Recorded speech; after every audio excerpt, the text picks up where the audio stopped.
नमस्कार दोस्तों, बहुत दिनों बाद पुनः हम वीडियो प्रेषित कर रहे हैं। वास्तविकता यह है कि कोरोना का महाप्रकोप बहुत ज़बरदस्त वेग पर चल रहा है दोस्तों। और मैं आपको क्या बतलाऊं, मेरी खुद की जो मैडम है वो भी कोरोना पॉजिटिव हो गई। पिछले 15 दिन से हम लोग इसी ऊहापोह में व्यस्त थे और भगवान का शुक्रगुजार है कि वो अब पूर्णतः स्वस्थ हो चुकी हैं। हमें काफ़ी इलाज करवाना पड़ा, इंजेक्शन्स भी लगवाने पड़े और डाइट का विशेष ध्यान रखना पड़ा, तब जा कर के वो नॉर्मल हो गई है। मैं आपको एक चीज़ यहाँ पर विशेष रूप से आगाह करना चाहूँगा कि ये जो कोरोना है ये तन से नहीं बल्कि मन से जीता जाता है। यदि आपका मन स्ट्रांग है तो कोरोना कभी भी आपके इर्द गिर्द नहीं फटक सकता। मैं इस दौरान हॉस्पिटल्स में भी रहा हूँ और कई बार तो मास्क भी नहीं लगाया, लेकिन मेरा इम्यून सिस्टम जो है, मेरा जो विल पावर है वो बहुत स्ट्रांग है दोस्तों। और देखिए इसके बावजूद भी मेरी जो रिपोर्ट है वो नेगेटिव है। ये देखिएगा, इस तरह की रिपोर्ट आती है दोस्तों। आप सभी से नंबर निवेदन है कि आप अपने अपने कोरोना टेस्ट करवा लें। और इस तरह की एक रिपोर्ट आती है और यहाँ पर जो है आपका ये प्लस, ये जो है ना नेगेटिव आ जाता है। इस तरह से ये रिपोर्ट होती है इसकी। इसलिए मित्रों, आपसे हम निवेदन करते हैं कि आप अपना कोरोना टेस्ट जरूर करवाएं और अपना इम्यून सिस्टम को बढ़ाएं। उसके लिए आप अदरक खाइए, मैं तो कह रहा हूँ आप तुलसी खाइए, अदरक खाइए, गिलोय पीजिए, सीधा गिलोय का पत्ता तोड़िए ले लीजिए, नीम लीजिए, नीम की पत्तियाँ खाइए, काली मिर्च खाइए और अपनी डाइट हेल्दी रखिए।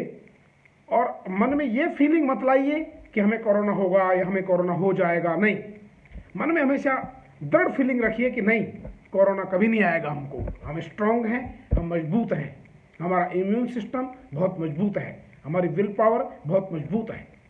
और योगा और प्राणायाम आप करते रहिए। आप गहरी सांस लीजिए और गहरी सांस छोड़िए, जितना हो सकता है उतना करिए। मैं कंटिन्यू यही कर रहा हूँ। कुछ नहीं हो सकता कोरोना। गहरी सांस लीजिए, गहरी सांस छोड़िए, कुछ मत करिए, बस जितना हो सकता है। खूब पानी पीजिए, नॉर्मल खाना खाइए। ये तो रही कोरोना की बात। बट ये जो है, ना तो ये देखता है कि कोई हाई पोस्ट वाला आदमी है, ना ये देखता है कि ये कोई बड़ा उद्योगपति है या कोई बहुत बड़ा अफसर है या बहुत बड़ा कोई सुप्रीम कोर्ट का या अंतर्राष्ट्रीय न्यायालय का कोई जज है। ये कुछ नहीं देखता है। न गरीब देखता है, न अमीर देखता है। ये महामारी इस तरह की है। इसमें इस दौर में जो सेकंड फेज आया है, इसमें राजनीतिज्ञ, एमपी, एमएलए, सुप्रीम कोर्ट के जजेस, हाई कोर्ट के जजेस, कैट के मेंबर्स, जितने भी इंडस्ट्रियलिस्ट, डॉक्टर्स, बड़े बड़े लोगों को लपेट दिया। इसलिए मित्रों, अपना इम्यून सिस्टम बढ़ाइए। जीवन सबसे इंपॉर्टेंट है, बाकी चीज़ें सबसे बाद में है। जब जहान ही नहीं है तो फिर बचा क्या? न आपके कोई केस बचते हैं, ना कोई आपके मुकदमे बचते हैं, ना कुछ बचता है। Nothing, everything is gone. इसलिए आपसे नंबर निवेदन है कि आप अपने स्वास्थ्य का विशेष ध्यान रखें और इसके लिए अपना जो विल पावर है उसको स्ट्रांग करें, मजबूत करें इसको। बस यही मेरी आपको नेक सलाह है। और अच्छी डाइट लें, then you will be all right. अब बात करते हैं, बहुत से अभ्यर्थी हमको कंटिन्यू रिंग पर रिंग किए जा रहे हैं। हम खेद व्यक्त करते हैं क्योंकि हमने आपको पहले ही अपनी समस्या बताई है कि हम व्यक्तिगत रूप से परेशान थे, चैलेंज फेस कर रहे थे। परेशान तो हम कभी होते नहीं हैं, परेशानी हमारे डिक्शनरी में हम रखते नहीं हैं, लेकिन हम एक चैलेंज को तो फेस कर ही रहे थे। अब रही बात सबसे पहले यूपीएससी के कैंडिडेट्स की। आपकी एग्जाम्स की डेट पोस्टपोन हो चुकी है। अब 10 अक्टूबर तक वेट करिए। और आपके जो वाइवा हैं, इंटरव्यूज, पर्सनालिटी टेस्ट, वो भी पोस्टपोन हो गए हैं। इसलिए आप अपनी तैयारी जारी रखिए और कंटिन्यू अपना काम करते रहिएगा, कहीं कोई प्रॉब्लम नहीं है। अब बाकी जो अभ्यर्थी हैं हाई कोर्ट्स में, जिनके केसेस पेंडिंग हैं, कुछ केसेस लिस्ट हो रहे हैं, कुछ केसेस लिस्ट नहीं हो रहे हैं। ऑलमोस्ट जीरो है लिस्टिंग का मामला। केवल बहुत ही अर्जेंट केसेज जो हैं जमानत के या इस तरह के कोई केसेज हैं उन्हीं को सुना जा रहा है। आज मैं हाई कोर्ट गया था और मैंने पता लगाया था एक अर्जेंट हियरिंग की एप्लीकेशन मैं कल फिर जाऊंगा और अपने जो एनटीटी के जो अभ्यर्थी हैं उनके लिए हम एक अर्जेंट हियरिंग की एप्लीकेशन मैंने तैयार कर ली है और मैं उसको लेकर के और कल जाऊंगा। आज भी मैं गया था लेकिन उसमें कुछ कमियां थी, उनको मैं ठीक कर दिया हूं और कल tomorrow I will file. But समस्या यहाँ पर यह आ रही है कि मेरे अकेले के फाइल करने से काम होने वाला है नहीं। बाकी मैंने देखा कि बाकी लोग कोई विशेष इंटरेस्ट इसमें शो नहीं कर रहे हैं, इसलिए मैं जो अभ्यर्थी हैं जिन लोगों ने एडवोकेट्स को एंगेज कर रखा है, जिन को भी 3-4-5 एडवोकेट्स हैं, मैं भी उनसे संपर्क में हूँ लेकिन कोई विशेष मुझे रेस्पॉन्स अभी तक मिला नहीं है। मैं तो I will file definitely, but मैं आप लोगों से ही निवेदन करता हूँ, आप लोगों से मैं सलाह देता हूँ आपको कि आप अपने अपने एडवोकेट्स को थोड़ा सा मोटिवेट करें और उनको कहिए कि सर चूँकि हमारे भविष्य का सवाल है और आपने हमारा केस लिया है तो अगर हमको टाइम से जस्टिस नहीं मिलता है तो फिर मतलब क्या निकलता है। ठीक है, कोरोना महामारी है लेकिन फिर भी अर्जेंट हियरिंग लगाने में हर्ज ही क्या है।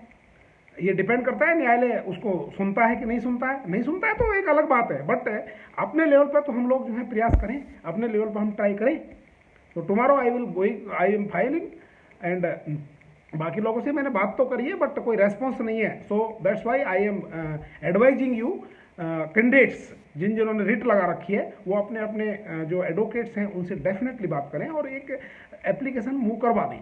यदि 2-3 भी एप्लीकेशन मूव हो गई then issue will be solved और डेफिनेटली इस पर अर्जेंट हियरिंग हो जाएगी, क्योंकि अभी कुछ कह नहीं सकते ये महामारी का दौर कितना लंबा चलेगा, कब तक चलेगा, ये तो अनिश्चित काल तक है। अभी तो राजस्थान में 24 तारीख तक तो वैसे ही लॉकडाउन है, इसलिए मेरी आपसे गुजारिश है। और रही बात आपके जो प्रकरण हैं उनकी, बाकी जो प्रकरण हैं, बाकी जो एग्जाम्स के उन पर रोक लगी हुई है। किसी पे अभी स्टे जहाँ लग गया है, अभी किसी प्रकार की कोई सुनवाई नहीं हो रही है। आधा स्टाफ आ रहा है कोर्ट में और कुछ ज़्यादातर जो है वो बीमार पड़े हैं। कौन सी रिट कहाँ पड़ी है, कौन सी कॉज लिस्ट है, अभी तक सिचुएशन बिल्कुल नॉर्मलाइज होने में इसको जो है टाइम लगेगा, इसमें कोई डाउट नहीं है। बट फिर भी हम अपने लेवल पर प्रयास करेंगे। कई अभ्यर्थी पुनः वही जम्मू कश्मीर वाला मुद्दा उठाते हैं हमारे पास सामने। जम्मू कश्मीर वाले अभ्यर्थी जो है वो एलिजिबल हैं, सारे प्लीडिंग्स कंप्लीट हो गई हैं, सरकार का कोई विशेष जवाब नहीं है। केवल यही है कि इस पैरा में ये और जो भी गवर्नमेंट का ऑन रिकॉर्ड जवाब है वो है। गवर्नमेंट का ऑन रिकॉर्ड जवाब जो गजट में नोटिफिकेशन है उसमें कोई विशेष आपके खिलाफ जाता नहीं है। नॉमिनी कल्चर वाली बात है, नॉमिनी कल्चर आपका बिल्कुल क्लियर है। कई अभ्यर्थी कहते हैं कि एनटीटी और एनसीटीई इसमें कौन से उम्मीदवार एलिजिबल हैं। मेरी राय में दोनों ही एलिजिबल हैं, कहीं किसी प्रकार की इसमें दो राय नहीं है। डिसीजन हाई कोर्ट को लेना है, क्योंकि एनसीटी एनटीटी यदि मान्यता प्राप्त है, रिकॉग्नाइजेशन का सर्टिफिकेट आपके पास में है तो एवरीथिंग इज क्लियर, कहीं कोई इश्यू इसमें उठता ही नहीं है। तो आप धैर्य रखें, तसल्ली रखें और किसी प्रकार का कोई डाउट हो हमसे आप संपर्क कर लें।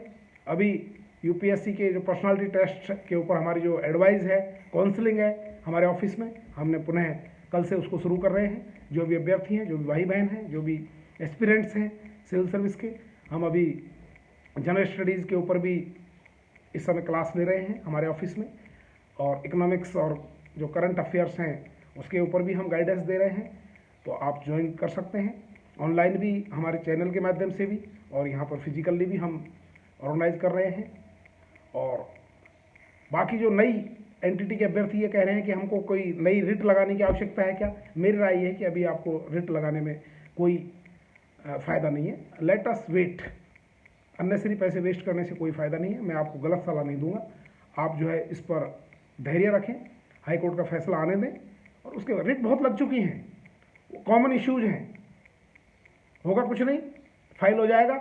यदि लिस्टिंग हो गया तो नोटिस जारी हो जाएगा, अदरवाइज लंबे समय तक पड़ा रहेगा। इसलिए लेट द फैसला कम, जजमेंट आने दो। यदि जरूरत पड़ी और कहीं किसी प्रकार की आपको प्रॉब्लम आई then we will file the writ. So don't worry, be happy, corona से सावधान रहें। एंड टुमारो यदि कुछ अर्जेंट हियरिंग की एप्लीकेशन पे कार्रवाई होती है हम एक शॉर्ट वीडियो के माध्यम से सभी को बता देंगे। आप तसल्ली रखें, हमारे चैनल को लाइक करें, सब्सक्राइब करें और अपने अधिकारों की रक्षा करें। But be very careful from this pandemic corona. Great day, see you again.